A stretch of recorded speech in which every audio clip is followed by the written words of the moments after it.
This episode contains graphic descriptions of crime scenes which may be disturbing to some listeners.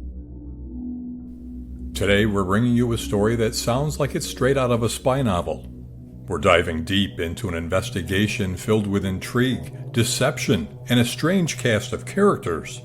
This might be our oldest case yet, but there's plenty of physical evidence and several named suspects. We're on the hunt for a killer in Jaffrey, New Hampshire. Who murdered Dr. William Dean? This is APB Cold Case. Here's your host, former police chief Mark Spahn. Summertime in Jaffrey, New Hampshire is typically hot and humid, and Tuesday, August 13th, 1918 is no different. As nighttime temperatures dip down to a comfortable level, Dr. William Kendrick Dean grabs a lantern and heads out to his barn. Dr. Dean routinely milks the cow twice a day, once at noon and again at midnight. But strangely, on this night, he doesn't return. His wife wonders where he is, but fearful of the dark, she doesn't dare venture out until daybreak. By the time the sun begins to rise, Dr. Dean's wife, Mary, is frantic. She checks the barn, but her husband isn't there. She calls a neighbor, Martin Greenfield, who comes right over with his young son. At the same time, a couple farmhands show up, and they also join the search. Knowing that Mary Dean suffers from memory issues, the Dean's neighbor checks the house, just in case Dr. Dean is still asleep in bed. But the house is empty. The neighbor returns to the barn for a more thorough search, and he notices some blood on the ground. Alarmed by the discovery, he uses the Dean's phone to call a local official. Several men respond to the call, including the police chief. They also search the grounds, but find no trace of the doctor, until one of the officials suggests they check the cistern in the yard next to the house. A cistern is an underground receptacle once used for collecting and holding rainwater for household use. As the searchers look on, one of the men methodically probes the water using a long pole. Suddenly, he feels something strange. It's the body of Dr. William Dean. Deep Water is the title of a book that chronicles the events surrounding the murder of Dr. Dean. Here's author Ken Sheldon. He went out to milk his cow, didn't come back, and he was found murdered, hog-tied. Reports indicate that the body was immediately pulled out of the water with a large pair of ice tongs and carried up to the main house where it was retrieved by the undertaker. That same afternoon, the first autopsy was conducted by a Dr. Dinsmore in the presence of the county solicitor, the sheriff, and others. Here's Bruce Hill, an archivist from the Jaffrey Historical Society. The first autopsy was very cursory, and that was done by a local physician or maybe the county coroner. Here's a partial account of the original findings. The upper part of Dr. Dean's body was covered with a sack. Inside the sack was a 27.5-pound stone. They also found a light horse blanket wrapped around his head. When that was removed, a piece of rope was discovered wrapped around his neck. The report says that the rope creased the skin deeply on one side. The same report goes on to describe how Dr. Dean's hands were tied behind his back, and his legs were tied together above the knees and around the ankles. And there was a cut and other wounds along the left temple. Here's author Ken Sheldon. Initial reports in the newspaper said he was drowned because he was found in the cistern, but that was not correct. He was dead before he went into the water. His neck was broken, but he had also been beaten. He had scars on his head. The ropes were still around his neck when they found his body, and it was clear that they had been pulled with enough force to break his neck. So that's what did him in. Now, keep in mind, the year is 1918. It's hard to imagine what life was like back then, especially since the United States was at war with Germany. But it was actually just a few short months before World War I would be over. It's also the height of summer in New Hampshire, and as we mentioned, in August of 1918, it was exceptionally hot, and the residents of the small town of Jaffrey were, let's just say, they were on edge. Ken Sheldon. I think being at the end of World War I, it was a time of kind of heightened tensions. People had been told by President Wilson to keep an eye out for suspicious activity, kind of like now. You know, if you see something, say something. And especially in a small New England town where everybody knows everybody else's business, even more so back then. If you lived on a lonely country road and a car went by at midnight, you noticed it because that kind of thing didn't happen that often. And so although it was a very kind of rural area, people were on kind of a heightened sensitivity to anything they perceived that might be espionage or that kind of thing. So there was a lot of suspicion at the time that spies were sending messages from Mount Monadnock in New Hampshire to German warships and submarines in Boston Harbor. Here's Bruce Hill. Now, this is Mount Monadnock. It's a single mountain that stands alone in town here. From the summit, on a clear day, you can see Boston. You can see the skyline of Boston. Theoretically, you can see Boston Harbor, and you can see other mountains in between. So the theory being that a German spy could watch over troop movements at a nearby Fort Devens and then signal those troop movements from mountain to mountain, or even to Boston Harbor, to submarines or ships that were waiting out of the harbor. And in Jaffrey, there's a lot of chatter about people seeing flashing lights coming from the mountain. Again, here's Ken Sheldon. Well, the theory was that people began to see lights flashing from Mount Monadnock, and because they had been told to be on the alert, the rumor started, or the idea got in people's heads, that these were German spies flashing messages over to the seacoast. I asked Bruce Hill if the sightings were believable. It was credible enough that people believed what they saw, and there were so many reports of these lights that they were dismissing fact that it's just car lights or a hiker up on the innocent hiker. There were just too many coincidences, too many details that proved worthy of further consideration. According to Ken Sheldon, it wasn't just one or two sightings. A lot of people reported this, especially some of the wealthy people. Jaffrey also has a contingent of summer people that come in from Boston. They have two homes, and these are people that are quite connected. And so they told their sources, the people that they knew in the government, they need to come up and check this out. So the Bureau of Investigation, at that time, it wasn't yet the Federal Bureau, it was the BOI, sent up some people to look into this, the idea of the flashing lights. Was there espionage going on? Needless to say, in August 1918, the residents of Jaffrey, New Hampshire were already feeling anxious. And then a prominent citizen is found murdered. So, who was this Dr. William Dean? Well, he was trained as a physician, though he never actually practiced medicine. His wife didn't want him to have the hectic life of a working doctor. He's described by author Ken Sheldon as a gentleman farmer, with a home on what's known today as Dean Farm Road, a winding dirt path leading up to his hilltop property with a large house, a smaller cottage, and, as you now know, a barn. The murder investigation begins immediately. Or should I say, investigations. Here's Ken Sheldon.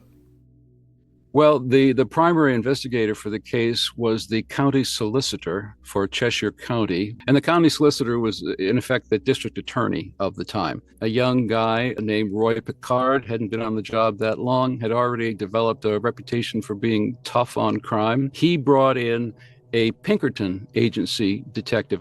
The Pinkerton agency came out around the time of the Civil War, became famous for protecting Abraham Lincoln, at least for most of the time. They were assigned to that job. They were kind of the primo detective agency at the time. At the same time, a separate investigation was underway, led by a man who was hired by Frederick Dean, Dr. Dean's brother.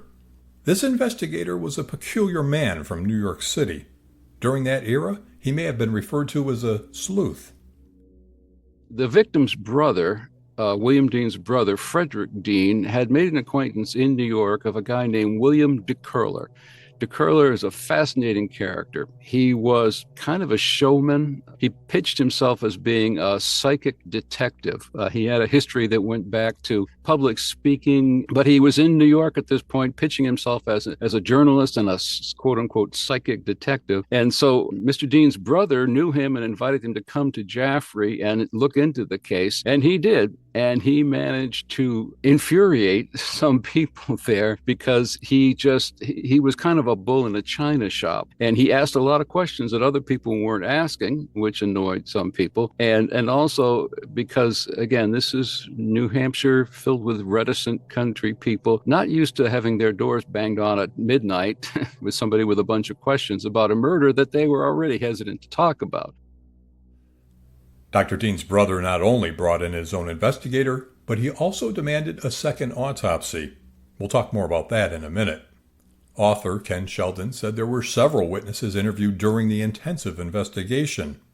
Some of that may not have been widely known at the time, but now because of Ken's research and Freedom of Information law requests, he's uncovered quite a few details. There were a lot of witnesses. The challenge was that a lot of people were hesitant to talk unless they were sort of forced to. So a lot of what we know now is only thanks to stuff that happened later on, a grand jury hearing whose records were sealed for 60 years and which were later unearthed and translated. Newspaper reports and articles and stuff like that, FBI reports that were not public knowledge at the time, and now we have access to what those people saw. At the time of the murder, the FBI, as Mr. Sheldon mentioned, was actually called the Bureau of Investigation, the predecessor to what we know today as the Federal Bureau of Investigation. So back to that second autopsy I mentioned earlier. Dr. Dean's body had been buried on August 17th. But about 2 weeks later, on August 30th, the body was exhumed at the direction of Dean's brother. Some photographs were taken at that time. You'll find a link in our show notes. And although Frederick Dean would step back from the investigation, the town of Jaffrey chose to continue with the services of the psychic detective William DeCurler for the remainder of the investigation. That second autopsy was performed by an experienced doctor out of Boston, and among the people present at that autopsy were a special agent from the Bureau of Investigation's Boston office. I want to share a few details of that autopsy report with you because I think it'll give you a good understanding of some of the circumstances surrounding Dr. Dean's death. Here's what the pathologist said. There was blood staining or hemorrhage on the subcutaneous tissues of the large neck muscle that starts at the bottom of the neck and ends at the base of the skull. There was a fracture of the hyoid bone, a bone in the neck often fractured in cases of strangulation. There were fractures to the spine and skull, with a specific description of a piece of skull about 3 centimeters square that was freely movable. So you've heard the long list of horrific and catastrophic injuries that Dr. Dean sustained, but according to Dr. McGrath, the findings confirm that the actual cause of death was asphyxiation. And in blunt detail, Dr. McGrath concluded, quote, "The murder was not committed in a hurry to get the body out of the way, but to make absolutely certain it was dead," end quote. And the evidence found at the scene? What did that say about the crime? One of the amazing things about this case is the volume of evidence surrounding it. Remarkably, in the 1980s, several stenographers' notebooks containing the proceedings of the grand jury from back in 1919, the year following Dr. Dean's murder, were discovered when the Keene Courthouse was moving from its original spot to a new location. But also unearthed in the recesses of the courthouse were many of the items found at the actual murder scene. These items, by the way, are now in the possession of the Jaffrey Historical Society. I asked Ken Sheldon about the original evidence that was discovered in the courthouse and those items that were not. The things that were used in the murder of William Dean were all things that came from the farm. The rope had been something that was hanging around where he was. There was a burlap sack put over everything. Underneath that, there was a horse blanket that had been wrapped around his head, I think, to contain the blood from the bruises that he had been given. His hands and feet were tied with cords that had been taken. Everything came from the barn, which to me was kind of telling in terms of the intent of these people when they went there. But there was also a box, and in that box was the clothes that Mr. Dean was wearing the night he was murdered, the rope that was tied around his neck, a bloody doorknob to the barn where he was murdered, the ropes, chains, I think, and some pieces of wood with blood spatters on them. So there was a fair bit of that kind of evidence. But, as you asked, there's also evidence that was missing. So let's talk about one of the missing items, a cigarette case. Something commonly carried during the time, whether you bought cigarettes or rolled them by hand. When Dr. Dean was pulled from the cistern, his cigarette case was still in his pocket. But the day after the murder, when the cistern was drained, they found a second cigarette case. Could it have fallen from the killer's pocket when disposing of Dr. Dean's body? When they drained the cistern, and sure enough, there was a cigarette case in there. And they pulled it out, threw it on the grass to dry out, and later on, that cigarette case disappeared. It was an incredibly important piece of information, and the fact that it disappeared is really damning in terms of the people who were in charge at the time. It appeared that something peculiar was going on. I asked Ken about the missing cigarette case. Could its disappearance be a simple accident, a mishandling of evidence, or purposely lost to protect someone's identity? My suspicion is the latter. And there was this confusion over which case was the one found in the cistern, which one. Mr. Dean had a cigarette case on his body when he was discovered. Another cigarette case was discovered in the house where he lived. And these three cigarette cases passed hands back and forth. And it was like a shell game trying to figure out, where one went. But at this point, by the time of the grand jury, they ended up with two cigarette cases. And to my mind, neither one of those, and to the mind of several witnesses, neither one of those was the one that was discovered in the bottom of the cistern. Nobody knows what happened to that cigarette case. It still hasn't turned up to this day. And in my mind, the only reason for it to go away was because it implicated somebody. There were a few other things that never showed up. Shortly before he died, Mr. Dean received a threatening letter in his mailbox. It wasn't posted. Somebody just wrote it and put it in. One witness who talked with him about it said that it had something to do with dropping him in a well. And it was a threatening note. That letter has disappeared. We don't know where it is. And the question remains, who would want to kill Dr. Dean? Who wanted to make certain he was absolutely dead? And why? I asked Ken Sheldon about possible suspects. He says it boils down to just three people. Dr. Dean's wife, Mary, Mr. Lawrence Kohlfeldt, a former tenant of the Deans thought by some to be a German spy, and Mr. Charles Rich, a well-known banker, judge, and supposed close friend of Dr. Dean. Let's start with the first suspect, Dean's wife, Mary. At the time of her husband's death, she was 67. She really, if you met her, didn't know her before, you wouldn't notice necessarily, but she would forget things. She would get her words mixed up. She was ostensibly the last person to see her husband alive, and because she was in dementia, some people thought that she was insane, and that's how she had done this. But according to Dr. McGrath, who performed the second autopsy on Dr. Dean, and based on his findings, he said, quote, Mrs. Dean could not have committed the murder. It required more strength than she possessed. She was too frail, mentally and physically, end quote. He told investigators they should look elsewhere. The next suspect on the list is Lawrence Kohlfeldt. The Deans had been having some unfortunate health and financial troubles, and they found a way to make some extra money. The Deans had two houses. They had a small cottage they lived in. They had a big summer house that was higher up the hill, and they had been renting that out to make some money. And one of the people they rented it to was Lawrence Kohlfeldt. And Kohlfeldt was essentially a trust fund baby. His grandfather was from Pennsylvania. He was a millionaire, very active in politics down there. And he had left his daughter and his grandson a lot of money. And so Kohlfeldt lived an easy living life. He had plenty of money. He didn't work or appear to work. He threw his money around. He had a big Marmon automobile, which is a grand size auto of the time, up there with like Rolls Royce, He had horses, and he spent his time riding around the area in his car and in his on his horses. And again, this was a time of wartime when basically it was either work or fight. You were expected to go off to war or do something at home to support the war. And here's this guy throwing his money around, living the high life, and has a last name Kohlfeldt that sounds German. So if you wanted to attract attention in the town of Jaffrey at the time, this would be the way to do it. Well, he had lived in Mr. Dean's house until about a month before Mr. Dean was murdered, and then he moved away because they had a falling out.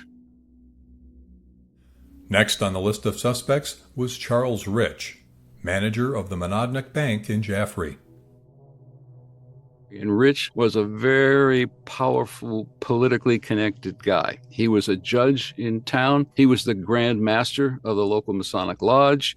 He was very close and connected with all the businessmen in town, the men who owned the mills and factories in town. He also apparently was one of Mr. Dean's closest friends, and among the first people to show up at the farm the day of the murder to look for his body. But when he did, he had scratches on his face and a kind of a black eye that he attributed to a kick from his horse. But there seems to be a problem with the explanation for the black eye given by Mr. Rich, says Ken Sheldon. As Rich explained his injury to various people, his story changed slightly each time. And there were witnesses who said that Rich's horse was not actually in the barn at the time he said it kicked him. This was a difficult case from the beginning. Multiple investigations, 2 autopsies, and there didn't seem to be enough solid evidence that pointed to any one suspect. So, about 8 months after Dr. Dean's murder, without any resolution, a grand jury was impaneled to hear the case.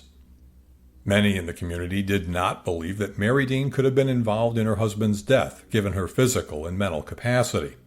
So, if the Dean's former tenant, Lawrence Colfelt, and Dr. Dean's supposed friend, Charles Rich, were the better suspects, why did it seem that the grand jury investigation focused so closely on Mary Dean? The county solicitor, Roy Picard, leaned heavily toward the idea that Mrs. Dean had done it. So you had this kind of dividing line of who people thought was responsible, mainly, Mrs. Dean or Charles Rich.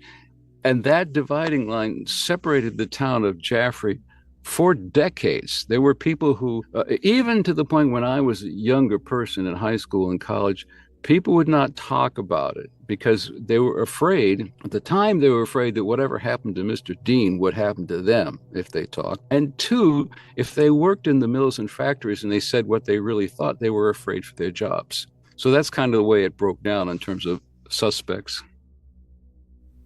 I asked Jaffrey Historical Society archivist Bruce Hill about his thoughts on the suspects and the possible theories and motives for the murder of Dr. Dean. It's more a case of ruling out suspects, and this is just my opinion, that Mary Dean could not have possibly done this alone, and probably not even with her mental capacity. So I ruled her out quickly. Colfelt earned a bad reputation figuring that he was a German spy, when in actuality he was Irish and had no connections or no evident connections to Germany at the time.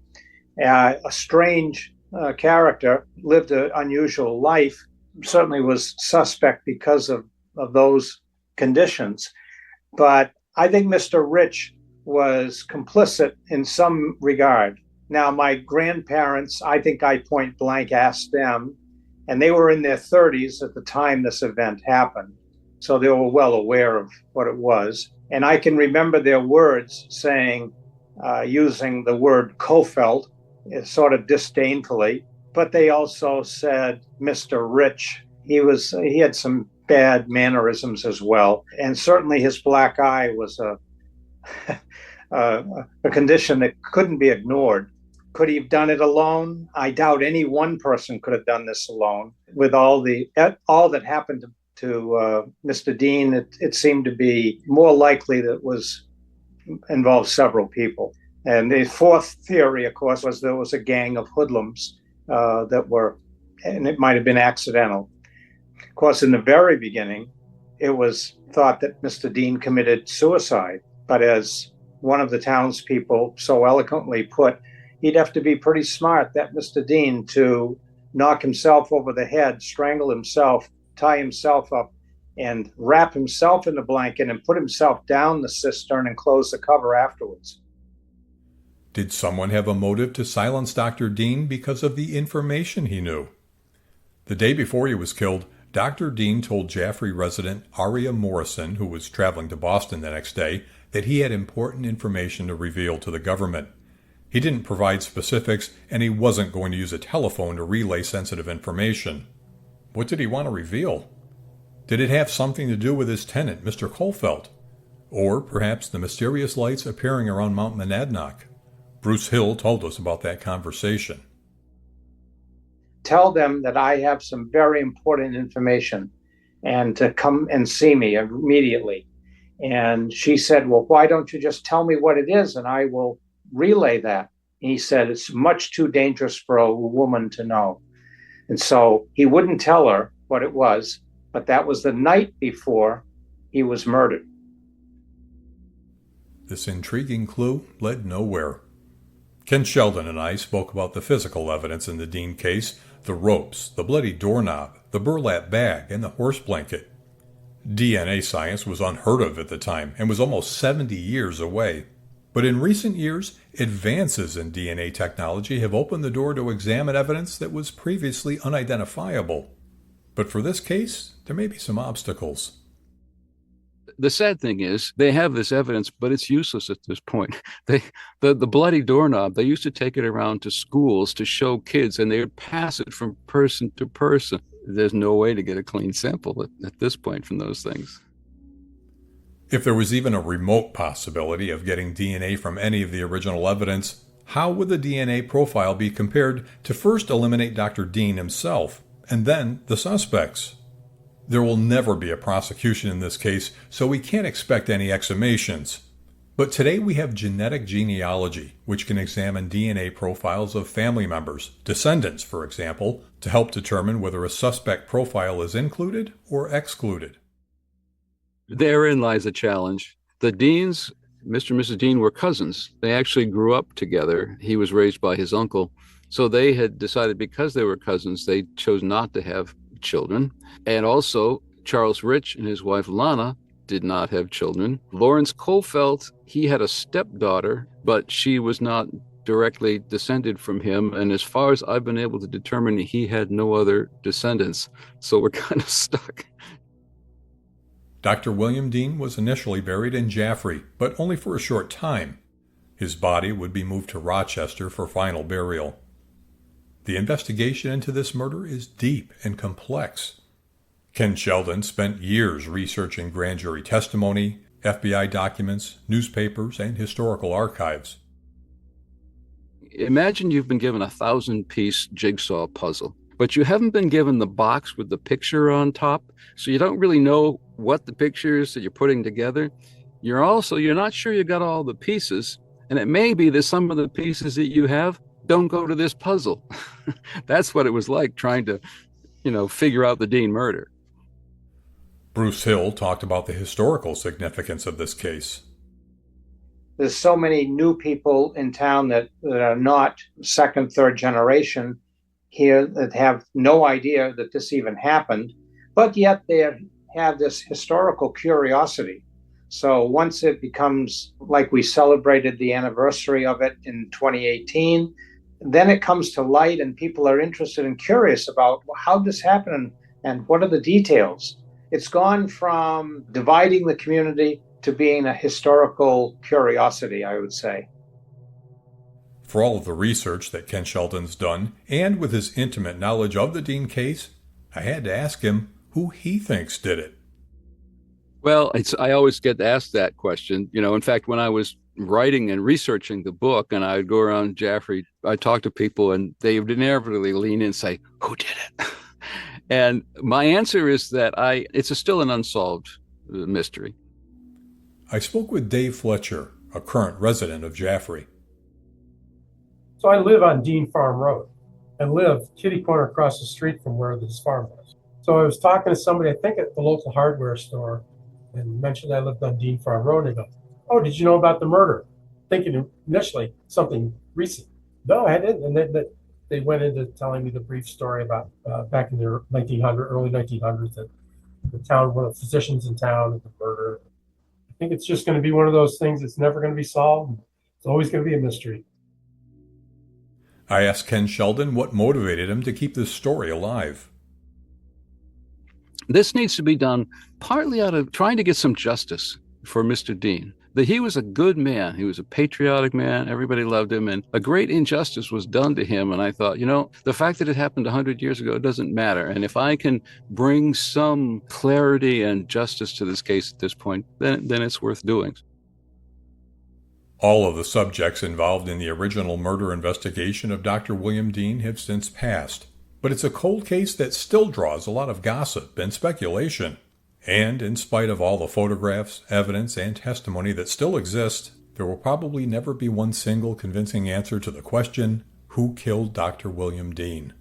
And for all of the case details you've heard in this podcast, we've only scratched the surface. There's a lot more information, including Picard's refusal to look beyond Mrs. Dean, tampered witnesses, spy caves on Mount Monadnock, and an alternate theory that a gang of hoodlums committed the murder. More information on this case, including photographs and research materials, are available online through the Jaffrey Historical Society and in Ken Sheldon's book, Deep Water. We have links to all of these in our show notes at apbcoldcase.com. A special thanks to Ken Sheldon, author of Deep Water, Bruce Hill from the Jaffrey Historical Society, and to Dave Fletcher.